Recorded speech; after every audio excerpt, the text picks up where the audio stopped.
আমি সিফাত গিলস, আমি একটা 30 দিন গোসল না করে থাকা লোক। আমি বিভিন্ন পরিস্থিতিতে বেঁচে থেকে কেমনে থাকতে হয় তা উগান্ডা থেকে প্রশিক্ষণ নিয়ে আসার লোক।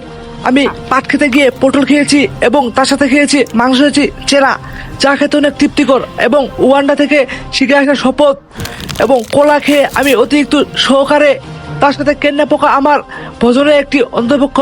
আর এতে ইন্টারেস্টিং ব্যাপার, আমি ব্যাং খেয়ে অতি স্বাদ পেয়েছি। আর চলে আসছি বাংলাদেশের এই যে রাস্তাতে। আমি আস্তে আস্তে ধান খেতে এটা কিছু সার পাইলাম, এই যে সাদা সাদা, বুঝছেন? এখানকার কৃষকের গুলা বলতেছে এটার নাম নাকি ইউরিয়া। ইউরিয়া তো কি বলবো বন্ধু, একটা পরামর্শ দেই যে যদি সুখে থাকতে চান, পিঠে আসে বিষাতু পাতা ঘুষেন, অনেক সুখে থাকতে পারবেন। তো তেমনি এই যে এই সার আমাদের দেশে চকলেট হিসেবে ব্যবহৃত হয়, এই চকলেট খেয়ে আমরা অনেক সুস্বাদু পাই। এটা এখন আমি খাবো, এরা সার ব্যবহার করে কিন্তু এরা নষ্ট করে, আমি এরা খাবো উগান্ডা দেশে।